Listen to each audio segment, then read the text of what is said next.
예수님의 사역, 특별히 기적을 중심으로 이야기할 때에 예수님께서 행하신 기적 가운데 가장 놀라운 기적이 있다면 그것은 무엇일까? 한번 생각해 보셨습니까? 뭐 여러 가지, 사실 가장 작은 기적이라고 해도 그것조차도 놀라운데, 또 각 사람들의, 여러분들의 생각에 따라서 각기 다른 것들을 이야기하실 수도 있지만, 그러나 예수님의 오신 목적을 생각하며 또한 그것과 관련된 가장 큰 기적을 이야기하라면 그것은 바로 예수님의 부활 사건일 것입니다. 마태복음 안에는 28장에 예수님의 부활 사건이 잘 기록되어 있죠. 역으로 거슬러 올라오면서, 그러니까 28장에서 앞쪽으로 성경을 이렇게 읽어가면서 그 다음 나타나는 기적이 무엇이냐. 예수님께서 입성하실 때에 무화과나무를 보고 그 무화과나무에서 열매를 찾지만 그 열매를 찾을 수가 없었습니다. 그래서 그 무화과나무를 저주하신 사건이 있었고, 그 저주로 인해서 무화과나무가 곧 마르게 되는 사건. 이것도 기적이라면 기적이지요. 그것이 마태복음 21장 18절부터 22절 사이에 기록되어 있습니다. 그리고 그것 이전에, 그러니까 마태복음 안에서 기적이라고 할 만한 내용으로서 마지막에서 세 번째 있는 내용이 바로 오늘 여러분들과 함께 읽었던 이 바로 4,000명을 먹이신 바로 그 기적입니다. 이렇게 볼 때에 좀 크게 큰 예수님의 사역을, 기적에 관계된 예수님의 사역을 구분짓는 내용이 바로 오늘 15장의 마지막이라고 이야기할 수 있습니다. 16장부터는 예수님께서 기적을 행하지 않으셨다는 것이 아니라 16장부터는 마태가 기록할 때의 그 내용을 예수님과의 담화, 그러니까 가르치심, 또 예수님께서 어떻게 고난당하시고 어떻게 죽으시는가 하는 이런 내용들. 예수님의 세 가지 사역이 무엇이라고 말씀드렸습니까? 예수님께서는 이 땅에 오셔서 고치시는 일을 하셨고, 두 번째 가르치시는 일을 하셨고, 세 번째 복음 전하는 일을 하셨다. 이 세 가지가 구분되지는 않습니다. 그런데 오늘 이 마태의 이야기를 쭉 읽다 보니까 굳이 구분하려는 것은 아니지만 15장 마지막 절까지가 예수님의 기적이 참 많이 기록되어져 있고, 또 고치시는 일들이 기록되어 있다는 사실을 알 수가 있어요. 16장부터는 가르치심의 주요 포커스를 맞추고 있는 것을 보게 되죠. 복음 전하는 것은 주님께서 회개하라 천국이 가까웠느니라 라고 하시는 말씀으로부터 그 모든 메시지의 핵심 내용이 바로 이 복음과 관계되어 있는 것을 알 수가 있습니다. 15장을 기준으로 해서 예수님의 고치시는 사역, 그리고 가르치시는 이러한 사역으로 이렇게 굳이 나눌 필요는 없습니다만 그렇게 나눠볼 수 있다는 거죠. 그런 점에서 15장까지를 정리하는, 1장부터 15장까지를 정리하는 이런 일들이 한 번쯤은 필요하겠다 하는 이런 생각으로 여러분들과 오늘 말씀을 좀 나눠보려고 합니다. 그래서 전혀 새롭지도 않고 이미 들었던 내용들일 수가 있어요. 그것을 잘 정리한다라는 이러한 마음으로 오늘 말씀을 좀 함께 읽고 또 그 말씀을 들어서 경청해 주시면 참 감사할 것 같습니다.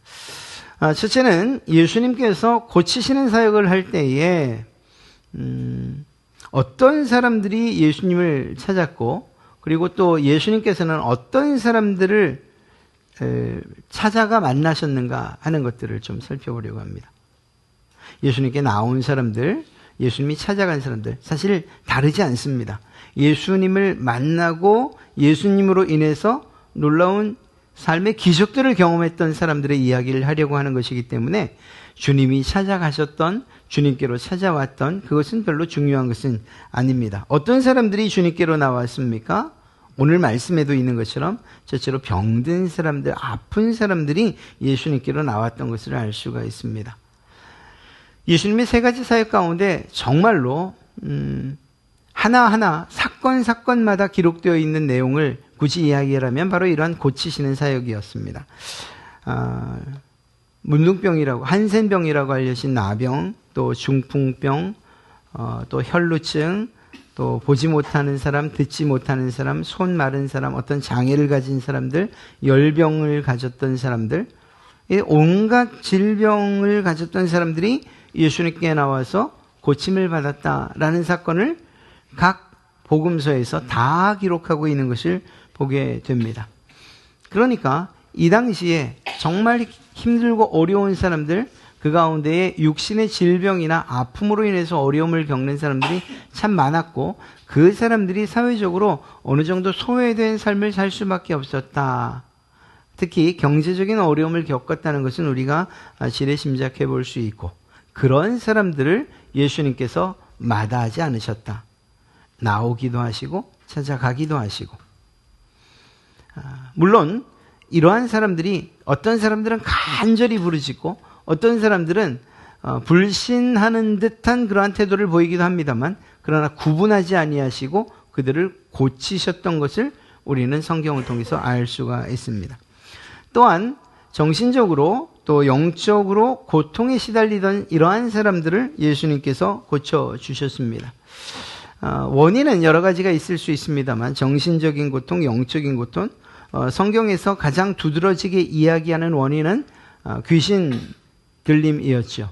이러한 귀신의 역사로 말미암아서 자기의 의지가 아니라 귀신이 이끄는 대로, 휘두르는 대로 그렇게 삶을 살 수밖에 없었습니다. 정신적인 고통을 당할 수밖에 없었고, 몸은 그것에 따라서 피폐해져 갈 수밖에 없었죠. 영적인 고통 역시 시달릴 수밖에 없었습니다. 나인성 과부의 아들을 살리시는 일들을 통해서 자녀를 잃은 그러한 부모의 이러한 심적인 고통과 정신적인 고통을 주께서 고쳐주셨습니다. 또한 가늠한 여인을 만나 그 여인에게 죄사함과 더불어 자유를 주시는 이러한 일들을 통해서 그가 다시금 일어설 수 있는 그러한 기반을 마련해 주셨죠. 뿐만 아니라 어떤 사람들, 사회적으로 소외된 사람들, 이들이 예수님께 나오거나 특별히 이들에게는 예수님이 직접 찾아가셨던 것을 잘 알 수가 있습니다. 이 글을 쓰고 있는 마태도 세리였습니다. 그리고 또 우리가 잘 알고 있는 삭개오도 세리였습니다. 세리라고 하는 세금 징수원이 그때 당했던 여러 가지 차별과 그리고 그들이 받아야 했던 모멸감, 무시당함, 이런 것들은 이미 여러분과 이야기를 나눴죠. 사회적으로는 부요는 했으나, 돈은 있었으나, 이런 관계 가운데에서는, 이스라엘 사람들의 관계 가운데에서는 소외될 수밖에 없는 그런 사람들이었습니다. 뿐만 아니라 예수님께서 찾아간 사람들을 생각해 보면 어린이를 마다하지 아니하시고 여자들에 대한 존중이 있으셨고, 특히 그러한 직업적인 창기에 대해서도, 세리에 대해서도 주님은 직접 찾아가시고 또 오는 사람들을 마다하지 않고 그들에게 진정한 자유와 그리고 사회적으로 소외된 사람들의 친구가 되으셨던 것을 알 수가 있습니다. 원하는 바는 아니었으나 어떤 이유에서건 과부가 되어서 그 당시에 소외된 사람들, 그들에 대한 예수님의 사랑이 그리고 관심이 있었다는 것을 우리는 성경을 통해서 너무나 잘 알 수가 있죠. 이뿐만 아니라 영적인 갈급함을 가진 사람들도 있었습니다. 예수님께서 병을 고치실 때 그것으로 끝나지 아니하시고 그들에게 구원을 선포하시는 이런 과정들, 그리고 그런 사건들을 우리는 잘 알고 있습니다. 특별히 사마리아성의 여인을 만났었을 때에는 그의 모든 아픔을 지적했지만, 그러나 그러한 과정들을 통해서 그에게 죄로부터의 자유와 또한 해방을 허락해 주셨죠. 구원을 주셨단 말입니다. 병으로 인해서 찾아왔던 사람이지만 그의 병을 고치는 것으로 끝나는 것이 아니라 구원을 선포하시는 것으로, 그를 구원하시는 것으로서 영육 간의 모든 필요들을 채우신 것을 우리가 잘 알 수가 있죠. 죄사함을 주셨다라는 사실입니다. 예수님께 나왔던 사람들, 그리고 예수님이 찾아갔던 사람들이 어떤 사람들인가, 마태는 이러한 내용들로 기록하고 있어요. 이 일은 오늘날 우리에게도 동일하게 적용이 됩니다. 한마디로 말씀드리면 주님이 과연 필요하지 않은 사람이 있을까? 없다라는 것입니다. 여러분들이 어떤 과정을 통해서 예수님을 알게 되고 믿게 되고 또 구원의 기쁨을 경험하고 천국을 소망하면서 살게 되었는지를 가만 생각해 보면 때로는 내 의지로 나온 것 같기도 하고 때로는 나의 의지와는 상관없이 부모님들에 의해서 날 때부터 믿었던 분들도 있을 겁니다. 이렇게 정말 평범하게 믿은 사람들이 있는가 하면 또 어떤 이들은 정말 오늘 기록된 이러한 내용들, 기적과도 같은 이러한 치유의 과정들이나 또 고통과 어려움 가운데에서 그 탈출구로서 예수 그리스도를 만났던 분들도 계시죠. 각각 다양한 그러한 모습이기는 하지만 그러나 가장 중요한 것은 우리의 모든 육신과 그리고 정신, 영적인 모든 문제의 해결이 예수 그리스도에게 있다는 사실을 발견한 것에는 동일하다는 것입니다. 그런 점에서 볼 때에 어떤 사람들이 이 세상에서 종교를 갖는 그것만큼 나약한 사람들이 어디 있는가? 자기의 마음을 의지할 데 없고 정신이 견고하지 못하고 심지가 곧지 못하고 그렇게 이것에 저것에 흔들리다 보니 나보다 더 나은 그리고 능력 있는 그러한 절대자, 이러한 종교를 갖는 것 아니냐 이렇게 말하는 분들이 계십니다만 그러나 어찌 보면 자신의 힘으로 해결할 수 없는 아주 매우 심각한 문제에 직면하지 못했기 때문이 아니겠는가. 우리가 예수 그리스도를 믿는다고 할 때에 사실 물질의 문제 때문에 혹은 삶의 생활의 문제 때문에 예수를 믿을 수도 있습니다. 그러나 그것은 그렇게 중요한 것은 아니에요. 또 시대가 변해서 이제는 정말 경제적인 문제로 인해서 정말 아주 심각한 혹은 또 먹고 사는 일에까지 어려움을 당하는 일들은 없는 그러한 시대다 보니 그것은 더 이상 이야기가 되지 않아요. 그렇게 본다면 결국 우리가 예수님을 필요로 하지 않는다, 나는 예수님이 필요 없다라고 말할 때에는 내게 모든 것이 있고 또 모든 것을 내가 할 수 있고 그리고 이룰 수 있다고 생각하기 때문인 것입니다. 그런데 우리가 인생을 살아봐서 알지만 그리고 여러분들도 지금 그 똑같은 같은 인생들을 살고 있지만 내 힘으로 할 수 없는 일들이 반드시 생기기 마련이죠. 그냥 가장 가까이는 건강의 문제라든가 혹은 사건과 사고에 휘말린다든가 사람들과의 관계의 문제도 그렇고 그 어느 것 하나 내 힘으로 되지 않는 일들이 우리가 생각하는 것보다 훨씬 많다는 것을 우리는 잘 알 수가 있습니다. 그리고 그러한 순간들을 만날 때 그 문제의 해결이 결국 내가 아닌 다른 절대적인 힘과 능력과 권능에 의해서 해결될 수 있다는 사실들을 우리는 그제서야 보게 되는 것이죠. 그리고 그분이야말로 예수 그리스도라는 사실을 발견하게 되는 것입니다. 그런 점에서 볼 때에 지금 우리의 상황이 어떠하든지 간에 예수님이 필요하지 않은 그러한 사람들은 없다라는 이러한 결론을 내릴 수밖에 없는 것입니다.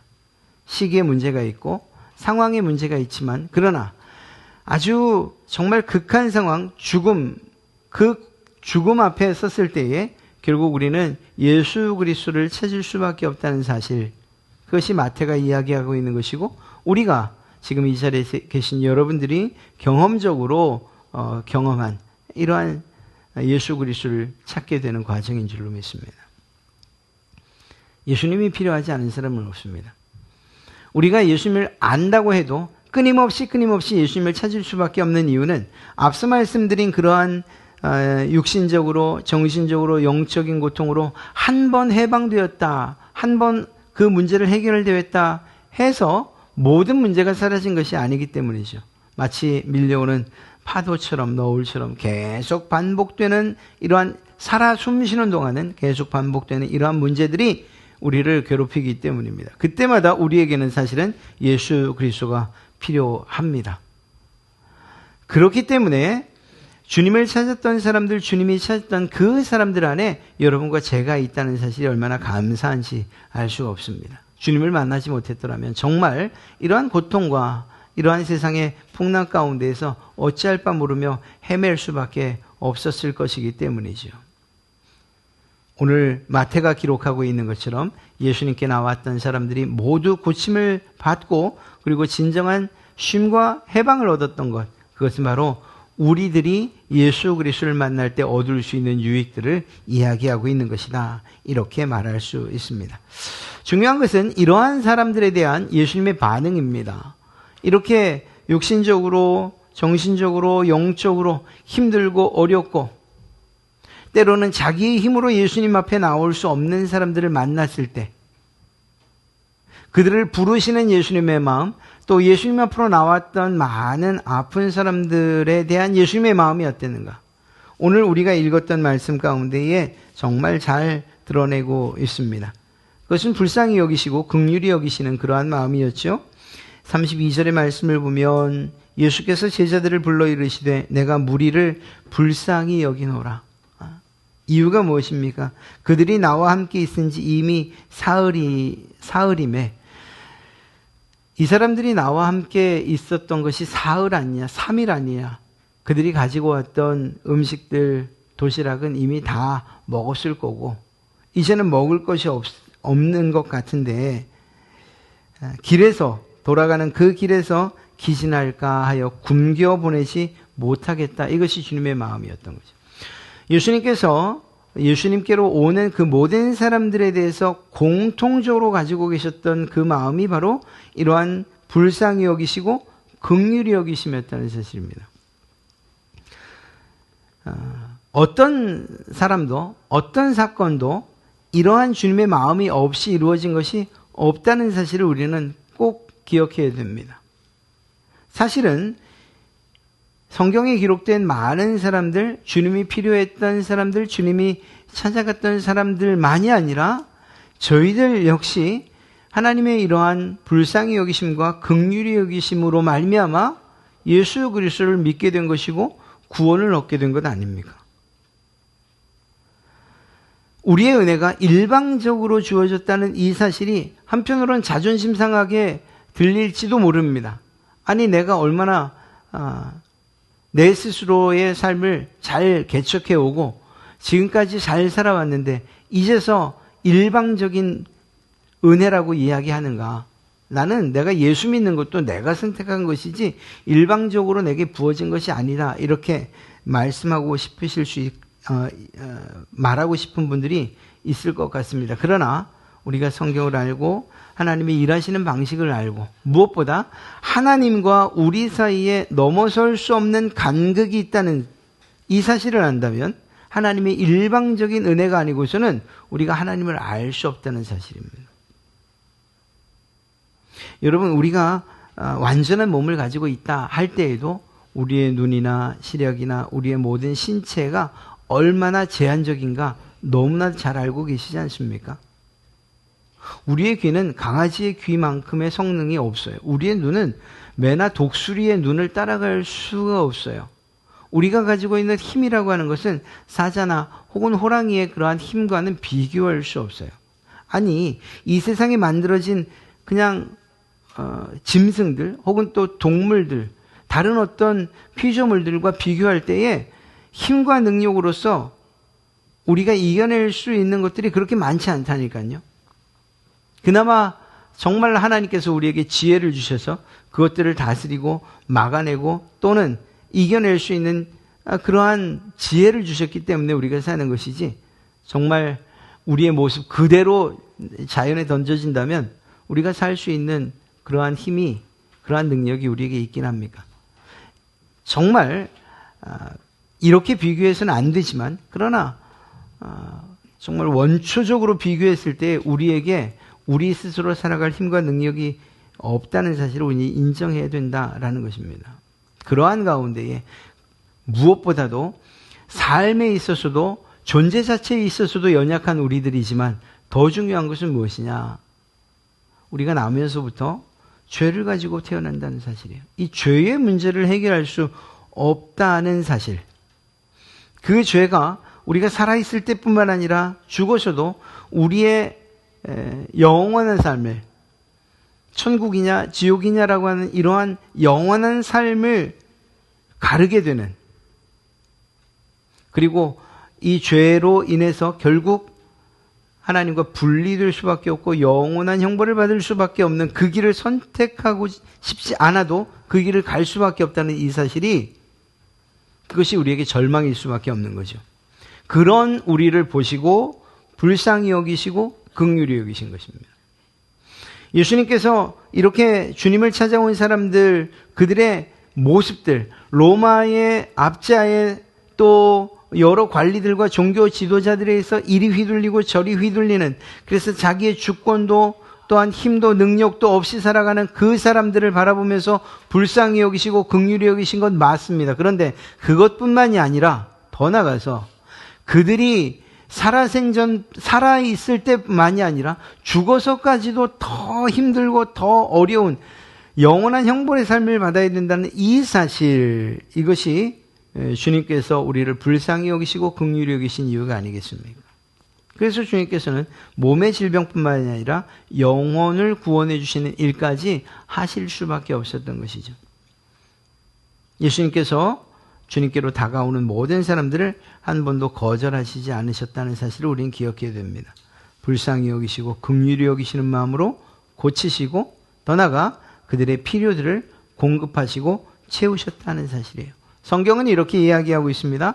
병들고 아픈 사람들, 그들은 육체적인 필요를 공급해 주셨습니다. 그러니까 그들의 병을 고쳐주셨다는 거죠. 그들을 사랑하는 마음으로 그들을 고쳐주셨다는 것입니다. 영적으로 정신적으로 고통에 시달리던 사람들, 그들에게는 역시 영적인 필요를 채워주셨어요. 예수 그리스도의 권위와 그리고 그 권위로 자유를 선언해 주셨죠. 귀신을 쫓아내 주셔서 그들에게 해방을 주셨고, 그들이 당하고 있는 여러 가지 정신적인 영적인 문제들을 해결해 주셔서 그것에 대해서 자유를 느끼게 해 주셨다라는 것입니다. 이것은 예수 그리스도에게 주어진 하나님의 권위, 영적인 권위로서 이 모든 일들을 행하셨죠. 사회적으로 소외된 사람들에 대해서는 그들을 환대하고 환영하고 그를 인정하는 일들을 했습니다. 그 당시에 종교 지도자들도 또 사회 지도자들도 이런 일을 하지 않았습니다. 오히려 편을 가르고 이방인들과 유대인을, 남자와 여자를, 어른과 아이를 갈라놓는 그런 시대였는데, 그런 시대에 소외된 사람들을 주님께서는 환영하셨고 환대하셨고 그리고 인정하셨다니까요. 또한 영적인 갈급함을 가진 사람들도 있었습니다. 그들에게는 진리로서 가르치시고 그들에게 구원의 복음을 선언하셨고, 그리고 그들은 마침내 구원의 자리에 이르게 되죠. 그러니까 어떤 분야에 있어든 어떤 상황에 있었든지 간에 주님은 그에게 맞는 필요들을 채우셨다는 사실을 잘 알 수가 있습니다. 단순하게 먹는 것, 배고픈 것만이 아니라 그것을 넘어서서 치료받아야 될 것들을 치료하여 주시고, 그것이 마음이면 마음, 영적이면 영적인 것, 정신적이면 정신적인 것, 주님께 나온 모든 사람들, 그들의 가장 알맞는 필요들을 주께서 아셨고 아시는 그 주님께서 채워주셨다는 것입니다. 그 필요를 공급해 주셨다는 것입니다.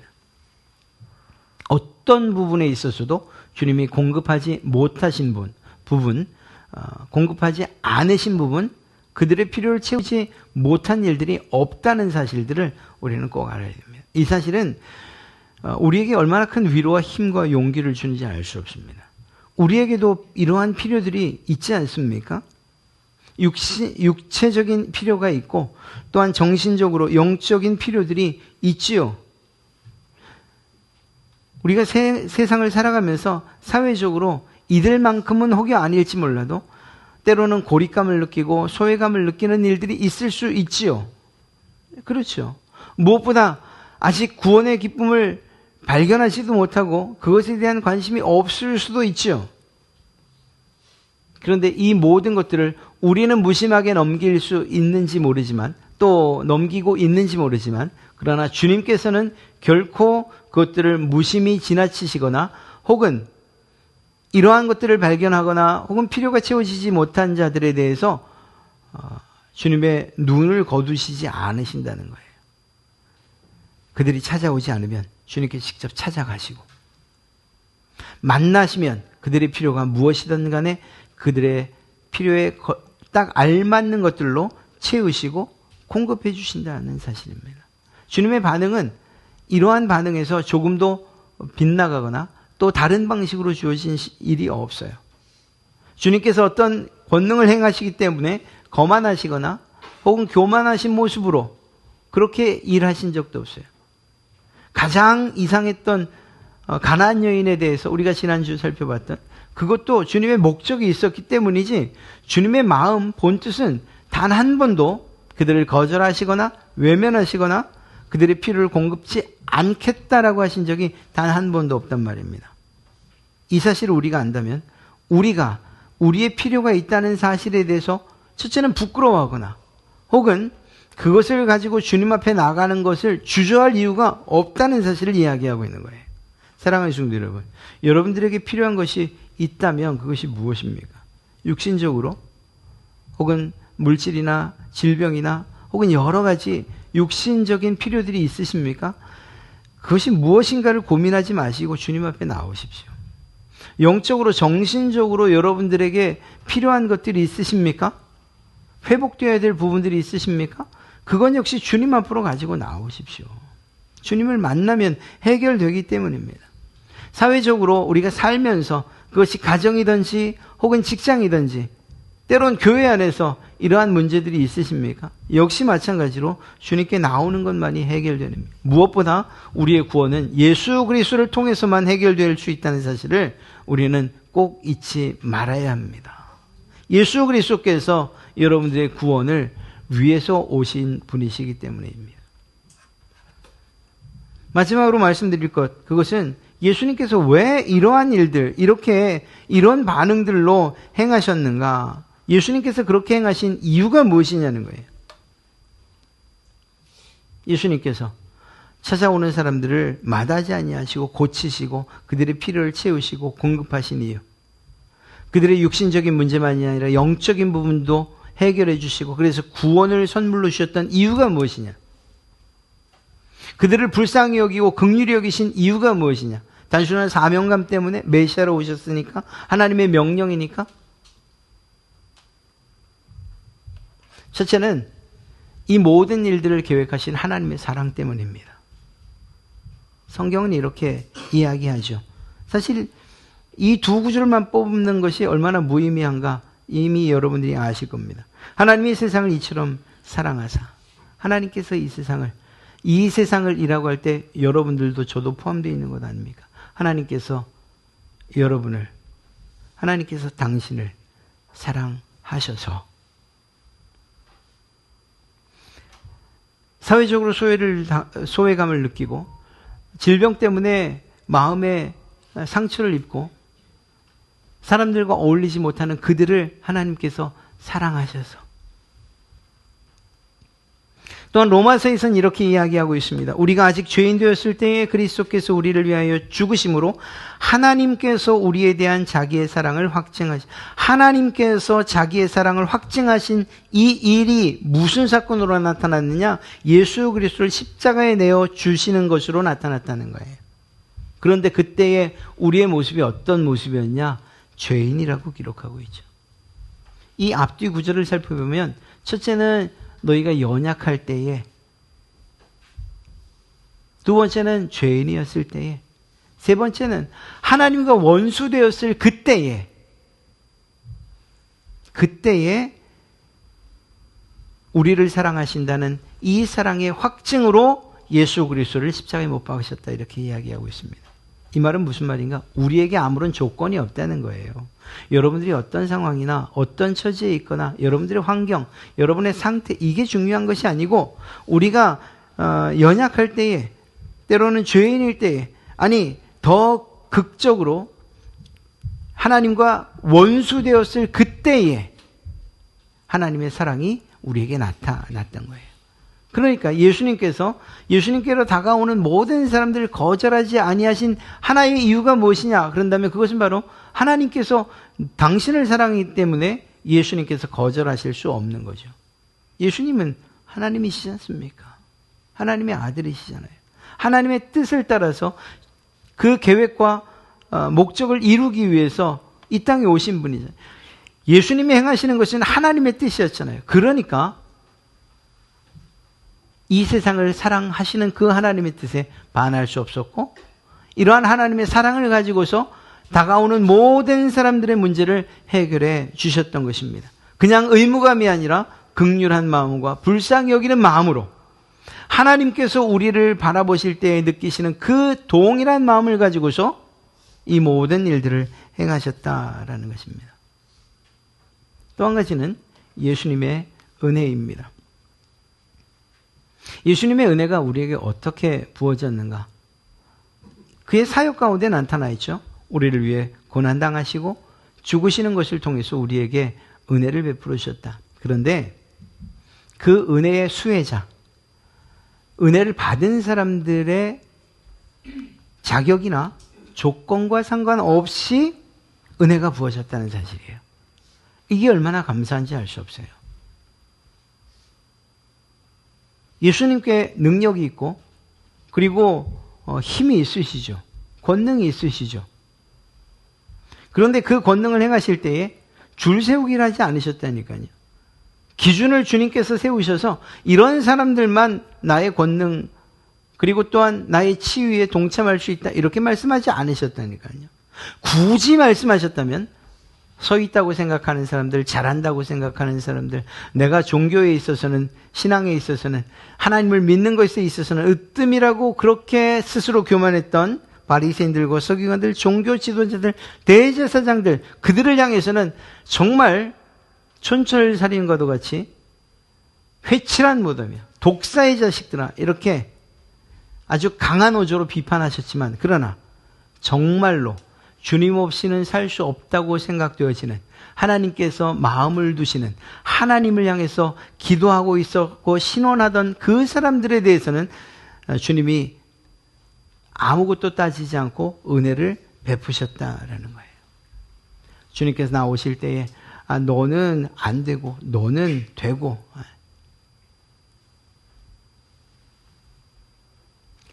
그 어떤 것으로도, 직업으로도, 성별로도, 그들의 이방인이냐 유대인이냐 이것과도 상관없이, 연령으로도, 그 무엇으로도 주님은 구분을 두거나 기준 삼지 않으셨어요. 그냥 나오는 사람, 주님께서 가서 만난 그 사람들, 세상은 기준을 가지고서 너는 되고 너는 안 되고, 너는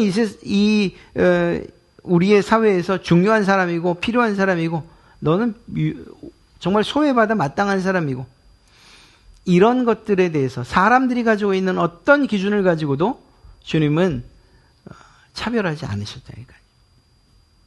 그리고 그 조건 없는 그 은혜가 이들뿐 아니라 여러분과 저에게도 베풀어진 거죠. 돌이켜보면 내가 구원받을 만하다라고 생각되시는 분 계십니까? 이 자리에. 내가 그래도 제법 성실하게, 정직하게, 깨끗하게, 거룩하게 구원받을 만하게 살아왔다라고 생각되시는 분 계십니까?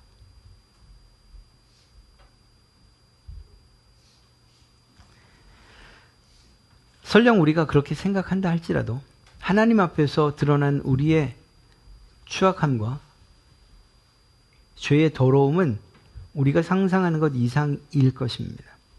그런 우리를, 앞서 로마서에서 말했던 것처럼 우리가 연약하던 죄인이던 하나님과 원수되었던 그것과 상관없이 주님을 필요로 하기만 하면 주님께서 조건과 자격이나 그의 상태나 상황 그것 상관없이 은혜를 베풀어서 고치시고 회복시켜 주셨다는 사실입니다. 이것이 예수 그리스도의 은혜가 아니고 무엇입니까? 그러니까 예수님의 은혜는 우리의 상태와 상관없이 부어졌다는 사실이에요. 한 가지 더 말씀드린다면 성경에는 이런 기록들이 참 많아요. 예수님의 상태를 기록한 그러한 내용들 말입니다. 피곤하여 우물 곁에 그대로 앉으시니 요한복음 4장 6절. 풍랑 중에 주무신 사건도 우리가 잘 알고 있죠. 마가복음을 보면 식사할 겨를도 없으셨다. 예수님께서 다 고치셨다. 여러분 이것이 인간의 몸으로 오신 예수 그리스도께서 그분의 당연한 하셔야 될 사역을 행하심에도 불구하고 육신의 몸으로 이겨내셔야만 했던 일들이죠. 피곤하시고 힘드시고 식사할 겨를도 없이 분주하고 바쁘게 찾아오는 사람들 어느 한 사람 마다하지 아니하고 다 고치시는 바로 이러한 일들 말입니다. 이것은 무엇을 말하는가 하면 예수님의 상태와 상관없이 사실 이것은 의미 없는 이야기예요. 예수님께서는 이미 하나님의 이러한 사랑을 은혜로 우리에게 베풀어 주셨기 때문입니다. 자신의 목숨을 내어놓으면서까지 은혜를 우리에게 베풀어 주셨기 때문에 사실 이런 것들을 따지는 것은 별로 중요하지 않아요. 그러나 인간의 몸으로 계셨던 그 예수님께서 자기의 상황, 자기의 상태를 살피지 아니하고 오는 모든 사람들을 고치셨다는 이 사실, 그것은 예수님께서 지금 이 순간에도 변함없이 여러분들을 사랑하시고 변함없이 여러분들을 반겨 맞으신다는 사실들을 이야기하고 있는 것입니다. 불변하신 예수 그리스도. 이러한 은혜 때문에 우리가 지금 이 자리에 있는 것 아니겠습니까? 사랑하는 성도 여러분, 오늘 15장까지 살피면서 예수님께서 행하신 이러한 고치시는 사역들을 우리가 한번 정리해 봤습니다. 예수님께서 어떤 사람들, 또 예수님을 찾았던 사람이나 예수님께서 찾아갔던 사람들이 어떤 사람들인가 생각해 보면 정말 예수님만이 이 문제를 해결하실 수 있습니다 라고 여겼던 사람들이었습니다. 저는 여러분들이나 제가 주님만이 이 문제를 해결하실 수 있습니다 라고 고백하는 그러한 여러분들, 그러한 성도님들이 됐으면 참 좋겠습니다. 우리에게 다른 무엇이 필요하겠습니까? 주님이면 충분하지 않으십니까? 우린 그러한 마음을 가지고 주님께 나아갈 것이고 그런 여러분들을 주님께서 홀대하지 아니하시고 오히려 환대하시고 그리고 여러분들의 문제를 깊이 공감하시고 그 문제를 해결하실 줄로 믿습니다. 더 나아가 그냥 인사치레로 의무감 때문에 그런 일들을 하시는 것이 아니고 자신의 하나님께서 자신의 독생자를 십자가에 못 박으면서까지 사랑했던 그 사랑을 가지고 그러한 아버지의 마음을 가지고 베푸시는 그 은혜로 말미암아 우리의 삶을 회복시키시고 그리고 고치실 줄로 믿습니다. 이러한 예수 그리스도의 회복의 은혜와 그리고 고치시는 놀라운 그분의 사랑의 역사들이 오늘뿐 아니라 다음 한 주간뿐 아니라 여러분의 전 인생 주님 부르시는 그날까지 가득 차고 넘치시기를 주님의 이름으로 축복합니다.